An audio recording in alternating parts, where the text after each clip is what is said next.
Hello, and welcome back to another 3 and 3 election special.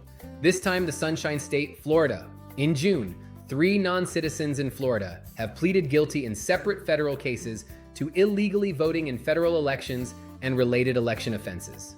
Federal law requires that a person be a U.S. citizen to register and vote in federal elections. According to court records, the defendants knowingly registered and voted in federal elections despite being ineligible to do so because they were not U.S. citizens. Voting in federal elections is one of the most important rights and responsibilities of American citizenship, said U.S. Attorney Jason A. Rading Quinones for the Southern District of Florida. With that in mind, Florida's primary is soon. Fake MAGA exposed in Florida 22. Belinda Kaiser spent years writing big checks to Hillary Clinton, Debbie Wasserman Schultz, and the Democrat machine. She ran as a Democrat. She funded the exact people who tried to destroy Trump. Now she puts on a red hat, dumps millions of her own money into the race, and pretends she's suddenly America first. This isn't a conversion. This is a costume. Florida's FL22 primary is Tuesday. A lifelong Democrat who only discovered MAGA when it became convenient. Does not look like it worked for her, however. FL22 Republican primary odds: Michael Carbonara, 54%, David Birch, 27%, Belinda Kaiser, 12%, Casey Askar, 7%. Prediction provided by Kalshi Politics as of August 14th. Next door in District 20, Wasserman Schultz Royals Democrats. Again, Wasserman Schultz's decision to run in one of a dwindling number of majority black districts after Republicans redrew her former seat has deeply divided colleagues. Democratic Representative Debbie Wasserman Schultz is running for her 12th term. Florida's primary will test whether Debbie Wasserman Schultz can survive her latest fall from grace. Within the Democratic Party, she's served for decades. She faces off against Sheila Cherfilas McCormick, the former representative of the seat who resigned amid a 2-year House ethics investigation. The indictment alleges that the defendants conspired to steal $5 million and routed it through multiple accounts to disguise its source. Oh my. Dale Holness, a former Broward County commissioner. Elijah Manley, a 27-year-old progressive organizer and substitute teacher. And Luther Uncle Luke Campbell, a hip-hop icon and community activist. DWS's run in the state's 20th district has roiled the caucus. Wasserman Schultz, 59, is facing a crowded slate of challengers, several of them younger, several of them Washington outsiders, in an election cycle that has increasingly seen its voters oust longtime incumbents in favor of generational insurgents. But it's her decision to run in one of a dwindling number of majority black districts after Republicans redrew her former seat that has deeply divided colleagues.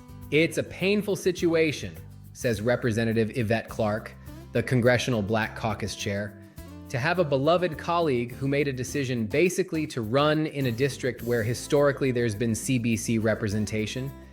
And I know that the community has been really disrupted by it.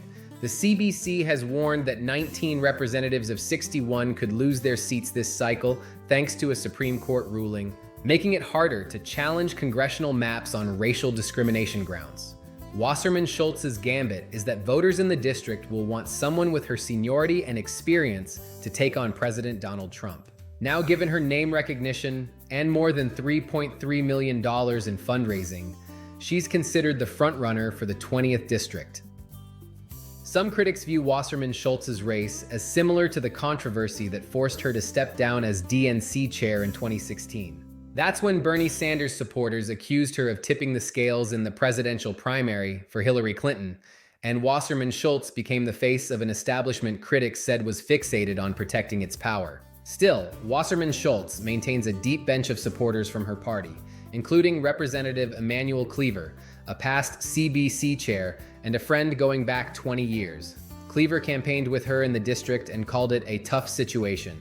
Wouldn't it be ugly if I'm driving down the street with Debbie Wasserman Schultz in my red convertible and I see an African American standing on the road without a ride and they ask me to stop, put Debbie out of the car, let them get in because they are African American? I don't roll like that, Cleaver said. Another candidate, 27-year-old progressive organizer and substitute teacher Elijah Manley, said Republicans' redistricting ploy is not Wasserman Schultz's fault. But she had other options, Manley added, including running in her new home district, which was gerrymandered to include the more conservative Gulf Coast. Instead, she stabbed us in the back trying to take away black representation, Manley said, pointing to Congressional Black Caucus warnings that it could lose more than a quarter of its 60-plus members this fall. Governor DeSantis renews call for impeachment of judge who presided over case that inspired Missy's Law. Judge Baker Carper was the circuit judge presiding over the abuse and murder trial of Daniel Spencer. He was convicted in April 2025 of traveling to meet a minor for sex, and Judge Baker Carper released him on bond to await sentencing. Just weeks later, Spencer was accused of abusing and killing his 5-year-old stepdaughter, Missy Mogul. On Monday, Judge Baker Carper recused herself from the case. The Florida Association of Criminal Defense Lawyers said they're disappointed with the calls for impeachment and said the judge was not made aware of previous allegations of abuse at the Spencers' home. When the judge was asking if anything else should be known, that was the time when that information should have been given to the judge, and that judge probably most likely would have remanded Mr. Spencer to custody, Aaron Wyatt with FACDL said. I'm disappointed to hear that the focus again was being placed on the judge. DeSantis says he doesn't support Republican Representative Corey Mills in Tuesday's primary. The congressman is running for a third term under a cloud of controversy. Florida Governor Ron DeSantis, R., said Friday he does not support Representative Corey Mills, R. Florida, who faces 3 GOP challengers in a primary Tuesday. Mills, 46, is running for a third term in Congress under a cloud of controversy, including an ethics investigation into possible domestic violence, which Mills denies. I have not endorsed Corey Mills, and I do not support Corey Mills, DeSantis told reporters Friday during a visit to Embry-Riddle Aeronautical University in Daytona Beach, near Florida's 7th Congressional District, which Mills represents. DeSantis is not the first Florida Republican to come out against Mills in the primary. Representatives Anna Paulina Luna and Mike Haridopoulos have pledged their support to Ryan Elijah, a former news anchor who is one of Mills's primary opponents. We need leaders in Congress who serve with integrity, energy, and an unwavering commitment to the people who sent them there, Luna wrote in a social media post backing Elijah earlier this month. The House Ethics Committee is investigating serious and complex allegations against Mills, including possible domestic violence and campaign finance violations. Last February, DC police responded to a report that Mills had assaulted a woman. With Florida's Republican primary for governor less than 48 hours away, frontrunner Byron Donalds is making a final push to voters. The Southwest Florida congressman held a Get Out the Vote rally Sunday evening in Boca Raton, looking to build momentum ahead of Tuesday's primary and secure the GOP nomination to succeed Governor Ron DeSantis, who cannot seeking another term because of term limits. We want people to enjoy the beauty of Florida and enjoy their time in Florida while we make things cheaper for the people of Florida, Donalds said. Donalds praised DeSantis' leadership over the past 8 years, but said there is still work to do. Donalds faces Republican challengers Lieutenant Governor Jay Collins, former House Speaker Paul Renner, and businessman James Fishback in Tuesday's primary. On the Democratic side, former Congressman David Jolly faces State Representative Dodie Joseph, Evelyn Castillo-Bach, Thomas Eloy Fernandez, Dana Marie Foster, and Stephen Norman in the race for governor.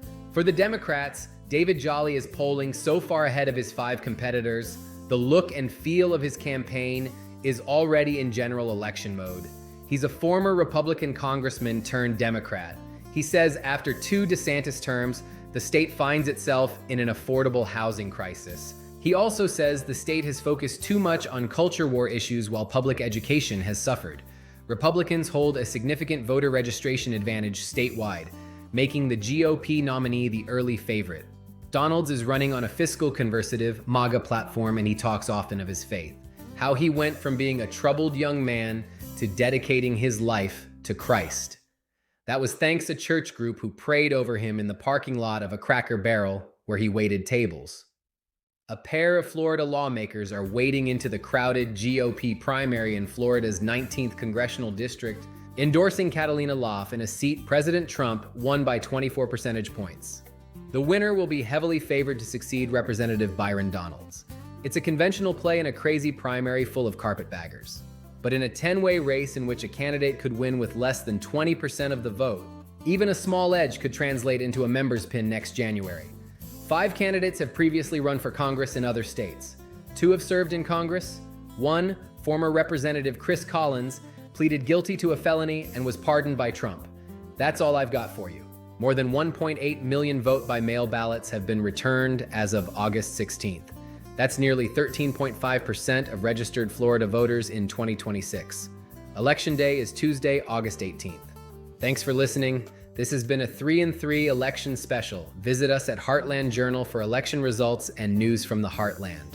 See you Friday on 3 in 3. 3 in 3 is a Heartland Journal LLC copyright, all rights reserved.